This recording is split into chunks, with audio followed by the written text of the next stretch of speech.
बिस्मिल्लाहिर्रहमानिर्रहीम अस्सलाम वालेकुम वरहमतुल्लाहि वबरकातुहू। दोस्तों, आप मेरा यूट्यूब चैनल पाक न्यूज़ 55 देख रहे हो। मैं अहमद ख़ान। अब आस्ता आस्ता सब कुछ समझ आ रहा है, यानी कि जो तरीक़ाकार अपनाया गया था इमरान खान की हुकूमत को उतारने के बाद, या जो उतारने के वक्त, या जो अब तक, या जो ये 9 मई वाला वाक़या हुआ है, सब की अब समझ आ रही है लोगों को। पहले भी एक किस्म का थोड़ा सा ओपन था, लेकिन थोड़ी कन्फ्यूज़न थी। अब जो है वो क्लियर हो रहा है। उसकी वजह अदालतों का तरीक़ाकार देखो, इस्टेब्लिशमेंट का तरीक़ाकार देखो, हुकूमत का तरीक़ाकार देखो, तो आपको सब पुलिस, इलेक्शन कमीशन सब एक जगह पे नज़र आएंगे। यानी कि जब इमरान खान की हुकूमत हटाई गई थी, फिर उस वक़्त ये बात चली थी कि अब अगर इस हुकूमत ने मुश्किल फ़ैसले कर लिए तो ये लंबी चलेगी, और हर न्यूज़ चैनल पे ये आ रहा था।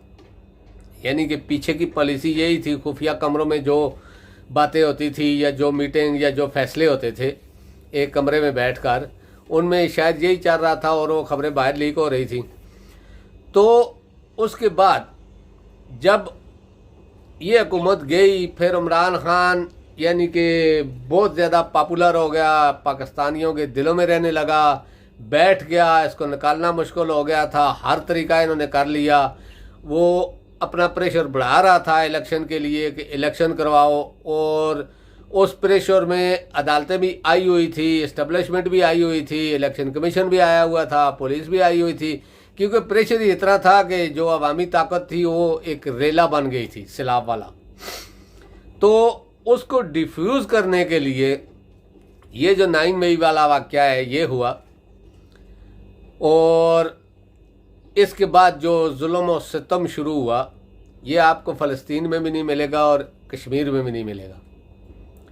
वो दोनों हुकूमतें काफ़िर हैं, लेकिन मुसलमानों पे जो कुछ वो कर रही हैं इसका आधा भी नहीं है जितना ये कर रहे हैं। ये मुसलमान हुकूमत है, लेकिन जो कुछ ये अपने लोगों पे या लोगों के साथ कर रहे हैं, सियासी पार्टी के साथ, ये उनके दुश्मन बने हुए हैं। फ़लस्तीन वाले इसराइल के और कश्मीर वाले इंडिया के, वो अपने दुश्मनों के साथ भी इस तरह नहीं कर रहे। जिस तरह की हरकतें ये औरतों से कर रहे हैं, जो जेलों में बंद हैं या जो बाहर हैं या जिनके घरों में ये जा रहे हैं, खुदा की कसम किसी और मुल्क में होते तो अभी तक 1000 से ऊपर पुलिस वाले या जो लोग दूसरे के घरों में दाखिल होते हैं बाहर लंबे लेटे होते। क्योंकि ये कोई कानून है कि आप बगैर किसी वजह की दीवारें फांद के रात को लोगों के घरों में चले जाओ और फिर आप उसके ऊपर केस वगैरह भी बना दो? ये कौन सा कानून है? अगर कोई आदमी अपने सेल्फ डिफेंस में कुछ हरकत कर देता है तो मुजरिम भी वही बन जाता है। ये पाकिस्तान का कानून है, कर सकता है वो। देखे, अगर आप किसी के घर में, किसी भी इज्जतदार आदमी या किसी आम आदमी के घर में भी बगैर इजाज़त के किस तरह दीवार फलान कर जाएंगे, दरवाजे से नहीं जाएंगे, कोई वारंट वगैरह नहीं लेंगे, रात को आप जाएंगे, तो आगे वाला अगर आपको मार भी देगा तो कोई पूछने वाला तो नहीं है। लेकिन पाकिस्तान है, इसमें ऐसा होता है कि पूछता है। लेकिन दूसरे मुल्कों में, किसी मुल्क में भी जहाँ कानून है, लॉ है, हर चीज़ को तस्लीम किया जाता है, वहाँ पर ऐसी चीज़ नहीं है। अगर आप किसी के घर के अंदर या दीवार के साथ मारे गए, कोई पूछने वाला नहीं है। आप 1 हफ्ता 2 हफ्ते में बरी हो जाएंगे। लेकिन पाकिस्तान में चलता है, सब कुछ चलता है, क्योंकि ये 73 का आइन है, ये भुट्टो ने बनाया था, जिसका अभी नवासा जो है वजारत खारजा में है, खारजा का वज़ीर है। तो मेरा कहने का ये मकसद है कि वो प्रोग्राम जो इन्होंने बनाया था या जो इलेक्शन न करने वाला, वो अभी लोगों की समझ में आ रहा है। नंबर 1 तो अदालतों के फैसले देख लो। अदालतों ने क्या तरीक़ाकार अपनाया है, ऐसी मीठी चाल रखी है कि थोड़ी सी सहूलत इमरान खान को भी दे रहे थे और ज़्यादा सहूलत इलेक्शन कमीशन या हुकूमत को दे रहे थे। चीफ जस्टिस भी ऐसा ही कर रहा था, उसके नीचे जज भी ऐसा ही कर रहे थे। ये बात तो कल एतजाज़ हसन साहब ने भी कही है कि सबसे बड़ा कसूर तो चीफ जस्टिस का है कि उसने ये ड्रामेबाजी शुरू कर दी थी। जब एक चीज़ गैर आइनी हो गई है, आइन के मुताबिक नहीं है, उस पर फैसला दे दिया है फिर ये चीफ जस्टिस वो गांव के एक मोची जो इस तरह के लोग होते हैं जो 4-5 अपने ख़ानदान में बैठ के उस तरह के फैसले करते हैं, उस तरह का फैसला क्यों दिया कि आपस में बैठ के बात कर लो। यानी कि ये सारा ड्रामा था। अभी लोगों को समझ आनी शुरू हो गई है कि ये ड्रामा था। अदालतें भी उनके साथ मिली हुई थी, इस्टेब्लिशमेंट भी, सब एक पेज पर थे और सब ने ये मिलकर एक ये ड्रामा किया था कि इसी तरह इनको ट्रक की बत्ती के पीछे लगाकर 2-3 साल गुजारो, पाकिस्तान को तबाह करो, बर्बाद करो, कुछ भी ना रहे पाकिस्तान में। उसके बाद देखेंगे जब आवाम उठ नहीं सकेगी, बात नहीं कर सकेगी, कोई बाहर नहीं निकल सकेगा, अपने अपने पेट के लिए लोग तड़प रहे होंगे, यानी कि हर आदमी को अपने बच्चों की फिक्र होगी, रोज़गार की फिक्र होगी, तो हम इलेक्शन कराएंगे, फिर 500-500 रुपया देकर वोट खरीद लेंगे।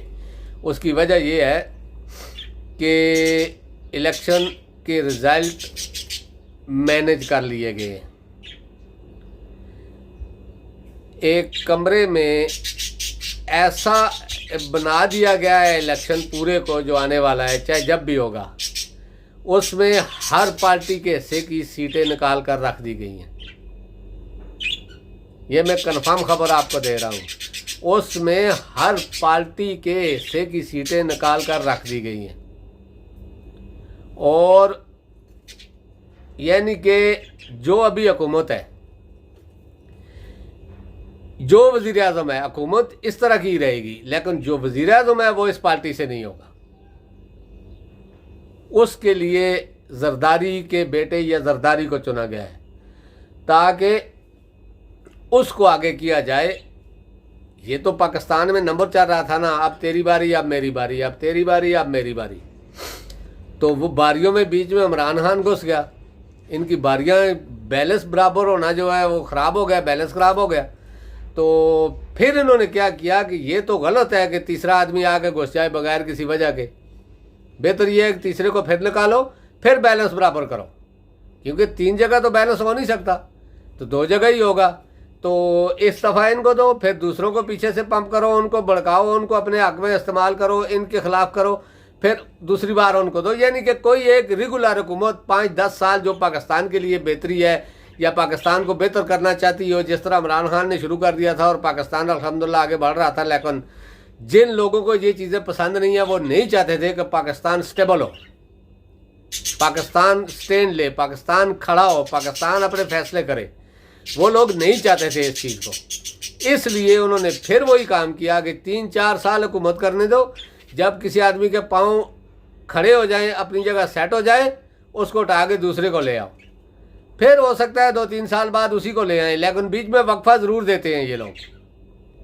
तो यही मसला है कि अभी भी फैसला हो चुका है, बंद कमरे में एक फ़ैसला हो गया है और ये बात इलेक्शन कमीशन को भी और दूसरों को भी बता दी गई है, कुछ अंदर के जो इस तरह के लोग हैं, कि आइंदा जब भी इलेक्शन होगा ये पार्टी इस तरह होगी, ये इस तरह होगी, उसमें जरदारी को बहुत ज़्यादा यकीन दहानी कराई गई है। और जरदारी के तो आपको पता है ना कि अमेरिका में भी इस तरह की लॉबिंग हो रही है। तो बिलावल ये जो दौरे करता रहा है सैलाब ज़दगान के नाम पे, एक पैसा भी नहीं लेके आया, ये सारे दौरे गवर्नमेंट के खर्चे पे हुए हैं। तो ये उधर से यही चीज़ें थी ना, ये अपनी CV पेश करता रहा है नौकरी के लिए। तब देखो आगे क्या होता है। इंशाल्लाह दुआ करो कि पाकिस्तान के लिए बेहतर हो। वैसे भी पाकिस्तान अल्हम्दुलिल्लाह खड़ा रहेगा, क्योंकि पाकिस्तान को इससे पहले तो जो भी आया है, इमरान खान से पहले जो भी आया है वो खाने वाला ही आया है, लेकिन पाकिस्तान अपनी जगह खड़ा ही है। इंशाल्लाह क़यामत तक खड़ा रहेगा। तो दोस्तों अब तक के लिए इतना ही। इंशाल्लाह नेक्स्ट व्लॉग में आपसे मुलाकात होगी। अल्लाह पाक आप सबको अपने हिफ्ज़-ओ-मान में रखे। अस्सलामु अलैकुम व रहमतुल्लाहि व बरकातहू। अल्लाह हाफ़िज़।